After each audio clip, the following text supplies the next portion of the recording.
Train channel வழியாக உங்களை சந்திக்கிறதுல ரொம்ப ஹாப்பியாக ஃபீல் பண்ணுறேன். இந்த சேனல் வழியாக காம்படிட்டிவ் எக்ஸாமுக்கு ப்ரிப்பேர் பண்ணிகிட்ருக்கவங்க 10th 12th அண்ட் காலேஜஸில் வந்து ஷார்ட்டாக ப்ரிசைஸாக உங்களுக்கு நோட்ஸ் வேணும் அப்படின்னு நினைக்கிறவங்க இந்த சேனலை கண்டிப்பாக ஃபாலோ பண்ணுங்கள். And 11th standard chapter 5 history evolution of society in South India பற்றி பார்க்க போகிறோம். அதுலேயும் சட்டவாகனாஸ் பற்றி பார்க்க போகிறோம். சட்டவாகனாஸ் வந்து 1st century BCE, அதாவது பிஃபோர் காமன் எராவில் வந்து ரூல் பண்ணிகிட்டு இருந்தவங்க. அதுவங்க டெக்கான் பிளாட்டியூவில் ரூல் பண்ணிகிட்டு இருந்தாங்க. டெக்கானில் தான் வந்து ரூல் பண்ணிகிட்டு இருந்திருப்பாங்க. ஃபர்ஸ்ட் வந்து தெலுங்கானாவுக்கு வந்திருப்பாங்க. தெலுங்கானாவிலேருந்து மகாராஷ்டிரா பைத்தான் கேபிட்டலாக வச்சு அந்த மகாராஷ்டிராவில் ரூல் பண்ணிகிட்டு இருந்திருப்பாங்க. அப்புறம் ஃபர்தராக அவங்க வந்து ஆந்திராவோட ஈஸ்ட் கோஸ்ட்டுக்கு மூவ் ஆகி ஹோல் டெக்கானையும் வந்து அவங்க ரூல் பண்ணிகிட்டு இருந்தாங்க. ப்ளீனி அவர் வந்து ஒரு ஆத்தர். ப்ளீனி வந்து க்ரீக் ஆத்தர். அவர் வந்து 30 walled towns, large army, cavalry, elephant force in Andhra கண்ட்ரியில் இருந்ததா வந்து அவர் ஆக்சுவலி கண்டெம்பரரி தான். சட்டவாகனாஸ் ஓட கண்டெம்பரரி தான். 1st century வாழ்ந்தவர் தான். அவர் வந்து இதில் அவரோட புக்கில் வந்து மென்ஷன் பண்ணியிருக்காரு. அப்புறம் கிரேட்டஸ்ட் கிங் அப்படின்னு பார்த்தோம்னா கௌதமிபுத்ரா சட்டகர்ணி. இவங்க தான் வந்து கௌதமிபுத்திர சட்டகர்ணி தான் வந்து கிரேட்டஸ்ட் கிங்கு.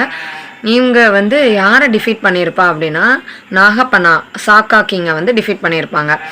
அண்ட் அவங்களோட காயின்ஸ், நாகப்பனாவோட காயின்ஸை வந்து ரீஇஷ்யூ பண்ணியிருப்பாங்க. அவங்களோட ஓன், அதாவது கௌதமிபுத்திர சட்டகர்ணியோட ராயல் இன்சிக்னியா வச்சு காயின்ஸ் எல்லாம் இஷ்யூ பண்ணியிருந்திருப்பாங்க. நாசிக் இன்ஸ்கிரிப்ஷனில் கூட இந்த கௌதமிபுத்திர சட்டகர்ணி வந்து யாரெல்லாம் கான்கர் பண்ணியிருக்காங்க அப்படின்னா சாக்கா, பஹலவாஸ், யவனாஸ் இவங்களெல்லாம் கான்கர் பண்ணியிருக்கதா வந்து நாசிக் இன்ஸ்கிரிப்ஷனில் வந்து இருக்குது. அப்புறம் அஸ்வமேத சாக்ரிஃபைஸ் வந்து இவர் அண்டர்கோ பண்ணியிருக்காரு.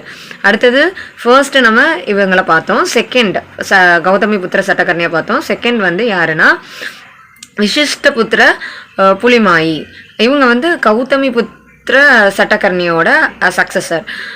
அதுக்கப்புறம் வந்திருப்பாங்க. இவங்க வந்து அவங்களோட பவுண்ட்ரியை மட்டும் எக்ஸ்பேண்ட் பண்ணியிருப்பாங்க, ஃப்ரான்டையரை மட்டும் எக்ஸ்பிளைன் பண்ணியிருப்பாங்க, காயின்ஸை இஷ்யூ பண்ணியிருப்பாங்க. அது ஃபுல்லாகவே சவுத் இந்தியாவில் கிடச்சிருக்கு. அடுத்து தேர்டு இந்த கிரேட்டஸ்ட் கிங் அப்படி அந்த இதில் பார்த்தோன்னா ஆர்டரில் பார்த்தோன்னா யாக்னஸ்ரீ சட்டகர்ணி. இவங்க வந்து காயின்ஸ் இஷ்யூ பண்ணியிருப்பாங்க. மெயினாக அது வந்து ஷிப் மோட்டிவ்ல இருந்திருக்கும்.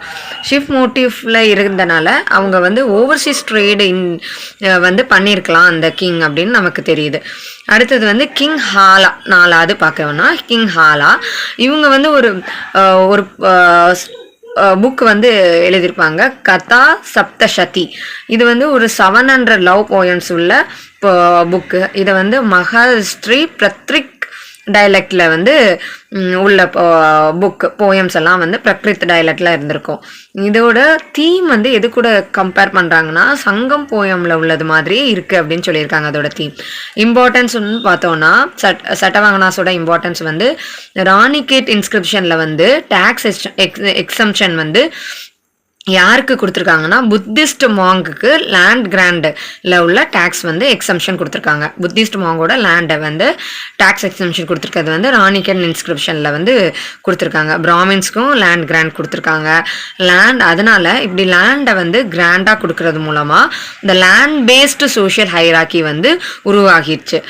இனி அடுத்தது வந்து ராக்கெட் கேவ்ஸ் வந்து புத்திஸ்ட் சங்காக்கு கொடுத்துருக்கிறது வந்து என்ன பண்ணியிருக்காங்கன்னா அது மூலமாக என்ன தெரியுது, indicates trade link between interior with the coastal கொங்கனுக்கு ட்ரேட் லிங்க் இருந்திருக்கு. அப்படின்னா ஒரு பிரிஸ்கான ட்ரேட் வந்து இண்டோ-ரோமன்ஸ்க்கு, இந்தியாவுக்கும் ரோமன்ஸ்க்கும் இடையில இருந்திருக்கு அப்படின்னு வந்து இந்த ராக்கெட் புத்திஸ்ட் சங்கா மூலமாக தெரியுது.